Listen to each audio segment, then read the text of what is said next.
आखिर आज सुबह 5:30 बजे राहुल गांधी अपने घर से क्यों निकल गए? राहुल गांधी का आज प्लान ऑफ एक्शन क्या है? दोस्तों, चुनाव के दौरान इंडिया टीवी के मालिक रजत शर्मा ने पीएम मोदी के साथ एक इंटरव्यू में राहुल गांधी का मजाक उड़ाते हुए कहा था कि 4 जून को राहुल गांधी इटली चले जाएंगे। अब इटली जाने का तो पता नहीं, लेकिन ऐसा एक दिन नहीं जाला दोस्तों जब राहुल गांधी सुकून से अपने घर बैठे हों। खास तौर पर नेता प्रतिपक्ष बनने के बाद वो अपनी जिम्मेदारी बखूबी न केवल निभा रहे हैं, बल्कि लोगों के बीच एक नेता प्रतिपक्ष के तौर पर मौजूदगी भी दर्ज करवा रहे हैं। आज सुबह जब दिल्ली एनसीआर के कई इलाकों में रुक रुक कर और कहीं जबरदस्त बारिश हो रही थी, राहुल गांधी सुबह 5:30 बजे अपने घर से निकल गए। दोस्तों, 5:30 बजे किसी के घर से निकलने का मतलब आप समझ के चलिए कि 3:30-4 बजे तो वो आदमी उठा होगा, फ्रेश हुआ होगा, क्योंकि उसको 5:30 बजे अगर निकलना है तो। अब 5:30 बजे निकलने के बाद आज राहुल गांधी का पूरा प्लान ऑफ एक्शन मैं आपको बता देती हूँ। सबसे पहले राहुल गांधी असम जाने वाले हैं और इसके बाद वो जाने वाले हैं मणिपुर। ये दौरा राहुल गांधी का क्यों बीजेपी को परेशान कर सकता है, खासतौर पर मोदी सरकार को परेशान कर सकता है, सब कुछ तफसील से मैं आपको बताने वाली हूँ। दोस्तों, असम में करीब 78 लोगों की मौत हो गई है बाढ़ से। वहां पर 23 लाख लोग, जी हाँ सही सुना आपने, 23 लाख लोग बाढ़ प्रभावित इलाकों से परेशानी में है। और वहां पर हर साल यही होता है, बरसात में बाढ़ वहां पर मुसीबत बन के आती है। और यहां पर बाढ़ प्रभावित इलाकों में जो लोग राहत शिविरों में, उनसे मुलाकात भी करने वाले राहुल गांधी और कुछ पीसीसी नेताओं से भी मुलाकात करने वाले। और वहां पर कांग्रेस कार्यकर्ताओं से राहुल गांधी ने अपील भी की थी कि लोगों की मदद करें। न केवल वो लोगों के बीच होंगे, बल्कि नेता प्रतिपक्ष के तौर पर अब वो राज्यपाल से भी मुलाकात कर सकते हैं। इसलिए असम के राज्यपाल से भी जाहिर तौर पर वो मुलाकात करेंगे। इसके अलावा दोस्तों, मणिपुर में भी राहुल गांधी का आज का कार्यक्रम है। मणिपुर में 1 साल से ऊपर का वक्त हो गया है, हिंसा अभी तक वहां पर जारी है और स्थितियां ये हैं दोस्तों कि अभी भी सैकड़ों लोग वहां राहत शिविरों में रह रहे हैं। हिंसा होने के बाद राहुल गांधी का ये तीसरा दौरा है और नेता प्रतिपक्ष बनने के बाद राहुल गांधी का ये दूसरा दौरा है।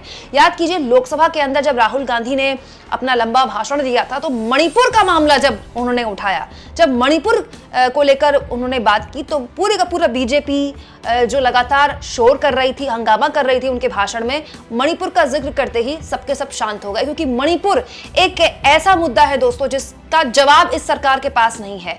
हैरानी इस बात की है कि जिस मणिपुर में हिंसा रोकने में गृह मंत्री के तौर पर अमित शाह नाकामयाब रहे, उसके बावजूद भी अमित शाह को गृह मंत्रालय दिया गया।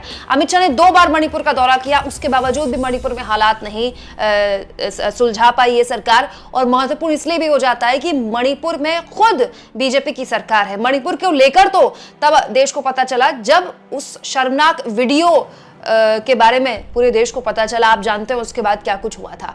बड़ी बात यह है दोस्तों कि अब राहुल गांधी अगर मणिपुर जा रहे हैं, राहत शिविरों का दौरा कर रहे हैं, तो ना केवल वो देश के एक नेता के तौर पर मणिपुर के लोगों के बीच अपनी मौजूदगी दर्ज कराते हैं, ये कहते हुए कि देखिए हम आपके साथ हैं, सरकार चाहे ना आए लेकिन हम आपके साथ हैं। क्योंकि अब लोकसभा के अंदर राहुल गांधी नेता प्रतिपक्ष हैं, तो विपक्ष के नेता के तौर पर वहां जाएंगे, बल्कि वो मीडिया जो मणिपुर का मां बोलने को तैयार नहीं है, मणिपुर को लेकर कोई खबर दिखाने को तैयार नहीं है, उस मीडिया को भी दिखाना पड़ेगा। राहुल गांधी जब राहत शिविरों में लोगों से मिलने जाएंगे तो मीडिया को दिखाना पड़ेगा और ये बताना पड़ेगा, ना चाहते हुए भी 1 साल से ऊपर का वक्त हो गया, लोग आज भी वहां राहत शिविरों में रह रहे हैं। ये तब है जब मणिपुर में डबल इंजन की सरकार है। दोस्तों, मणिपुर की 2 लोकसभा सीटों में, दोनों में कांग्रेस पार्टी ने जीत हासिल की है और मणिपुर के जो सांसद हैं उन्होंने इस लोकसभा सत्र में जबरदस्त तरीके से अपनी बात भी लोकसभा के अंदर रखी थी।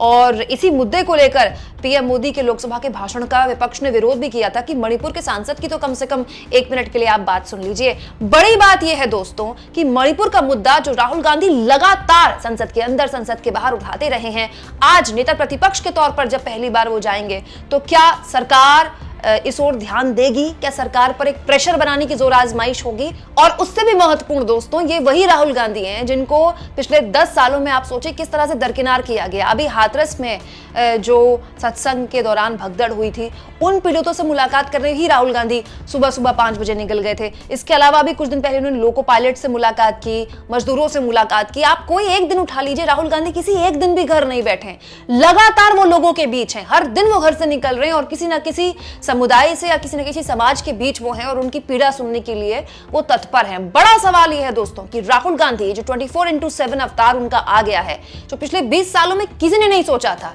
क्या राहुल गांधी के इस अवतार को झेल पाने में बीजेपी कामयाब रहेगी? आखिर वो बीजेपी जो राहुल गांधी की एग्जिस्टेंस को अब तक एक्सेप्ट नहीं कर पाई है, मोदी जी राहुल गांधी को बालक बुद्धि जैसे शब्दों का उनके लिए इस्तेमाल कर रहे हैं, क्या वो स्वीकार कर पाएंगे कि अब इस राहुल गांधी से निपटना बीजेपी के लिए बहुत मुश्किल है?